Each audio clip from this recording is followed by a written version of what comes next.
Hello, welcome to video 9. Let's shift focus from treatment to what comes next, recovery.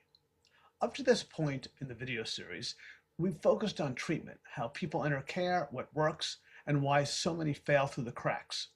But here's the hard lesson in the center of video 9. Treatment initiatives by themselves are not sufficient to solve the crisis. We also need a nationwide recovery support system. Addiction is a chronic condition. When treatment ends, recovery has only just begun.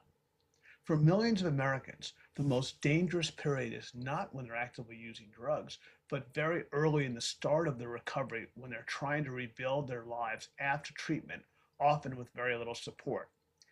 A relapse at this time is particularly risky because if someone has not consumed fentanyl or similar dangerous drugs for many months or more, a dose which their bodies could tolerate when they were using daily could kill them. So ongoing post-treatment recovery support is vital. We built systems that invest heavily in crisis response and acute care, and have begun to increase availability of evidence-based treatment with medications, but far too little in terms of what comes after.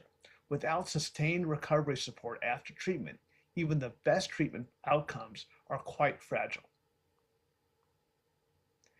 After treatment, people are expected to do something extraordinarily difficult. Try to put yourself in their shoes, having just completed a treatment program and then turning to a daunting to-do list. They have to resist the temptation to resume drug use, manage their mental health, secure housing, find work, and rebuild really important relationships in their lives, family and close friends that were likely damaged from years of active addiction. And they're often asked to do this in environments that are unstable, isolating, and unforgiving. The data are clear. The first several months and years after treatment are when people are most vulnerable to relapse, overdose, homelessness, and disengagement from care. Yet our systems frequently treat recovery as an individual responsibility rather than a shared social one. As a result, we cycle people back into crisis, back into emergency rooms, back into jails, back into instability, rather than helping them stay on a stable recovery path. If we're serious about saving lives and reducing long-term costs, we have to stop treating recovery as an afterthought and consider what is truly needed to build on what was accomplished during treatment and keep moving forward. So here's what it takes to build a recovery-friendly America. First, we need sustained federal investment in recovery community organizations, or RCOs, groups rooted in local communities that provide peer support, coaching, connection, other guidance to sustain and strengthen recovery. These groups exist, but not nearly in as many places as they're needed. We also need to expand collegiate recovery programs in recovery high schools so young people can be supported in their efforts to finish their education that might have been interrupted from drug use and treatment.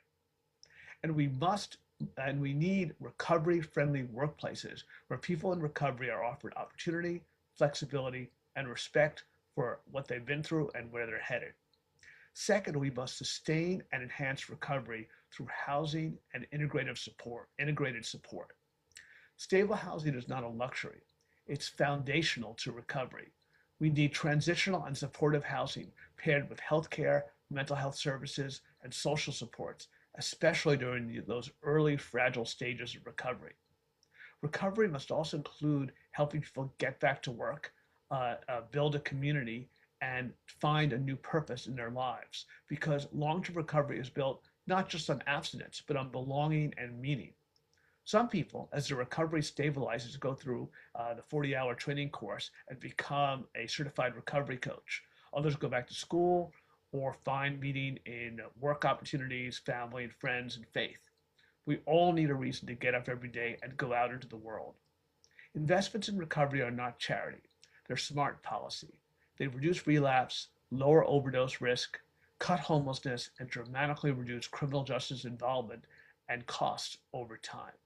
Recovery helps people heal to reintegrate into society. There are already almost 25 million Americans in recovery. If we build systems that support recovery, that number will grow significantly.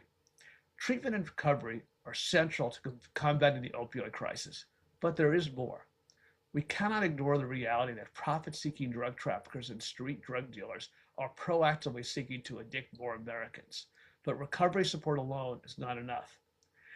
In the next video, we'll consider how to control retail drug markets without repeating the mistakes of the past, without mass incarceration, without racial bias, and in a way that builds up communities rather than damage them. So see you at the next video, and thanks for watching.